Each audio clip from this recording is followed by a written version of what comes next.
అబ్బో ఇక్కడ కేజీ చీరలు కొంటే అర కేజీ చీరలు ఫ్రీ అంట. మంగళ్య షాపింగ్ మాల్ కేజీల్లో సేల్ టన్నుల్లో ఆనందం. తన సూసైడ్ కు నలుగురు కారణమంటూ trainee IPS Udayakrishna suicide note రాశారు. తోటి బ్యాచ్మేట్ తో ఏడాది నుంచి రిలేషన్ లో ఉన్నానని, పెళ్లి తర్వాత కూడా రిలేషన్ లో ఉన్నామని తెలిపారు. ఆమె తనంతట తానే తన రూమ్ కు వచ్చిందని, తన దగ్గర వీడియో ఆధారాలు ఉన్నాయని ఉదయకృష్ణ సూసైడ్ లేఖలో రాశారు. మరిన్ని అప్డేట్స్ మా క్రైమ్ ప్రతినిధి ప్రవీణ్ అందిస్తారు. ప్రవీణ్,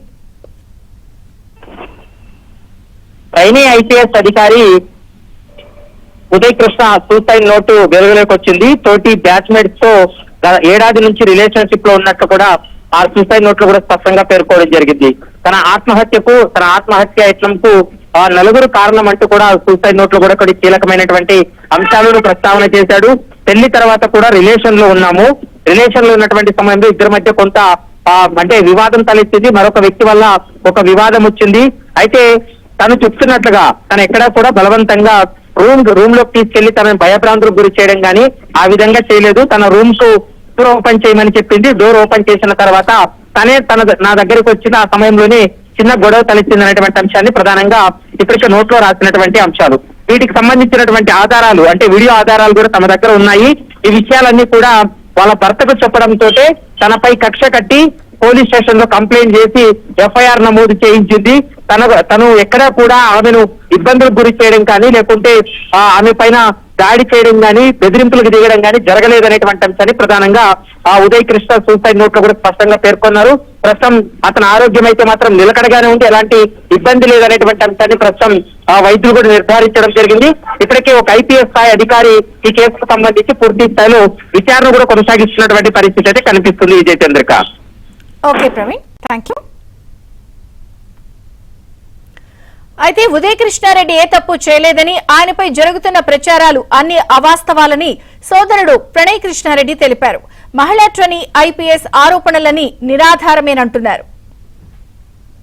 6:30కి అన్కాన్షియస్ లో ఉన్నారండి. ఆయన అన్కాన్షియస్ లో ఉంటే 6:37 టైంలో హాస్పిటల్కి తీసుకురావడం జరిగింది. యాక్చువల్గా రిపోర్ట్స్ ఇచ్చిన ఒక 1 అవర్లో వస్తాయి.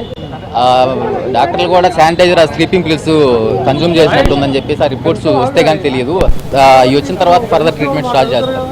మా దగ్గరకు వచ్చినాకంటే ఇప్పుడు ఆయన చాలా కష్టపడి పైకి వచ్చారండి. చాలా కష్టపడి ఈ స్థాయి దాకా వస్తే ఒక ఫాల్స్ అలిగేషన్ పట్టుకొని పిచ్చి తమ్నైల్స్ పెట్టేసి ఆయన మానసికంగా ఎంత ఇబ్బందికి గురి చేశారు తెలుసా.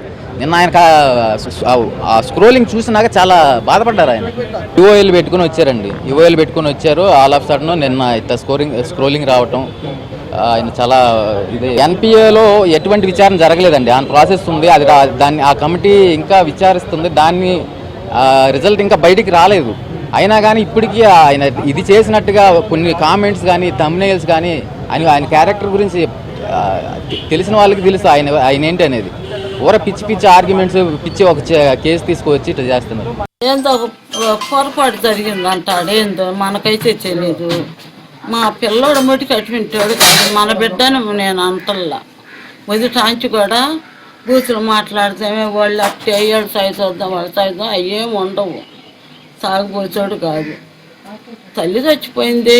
ఇద్దరు అన్నం దమ్ములేసి కష్టపడి కూరగాయ నారగాయ అమ్ముకొని బతికిచ్చాను.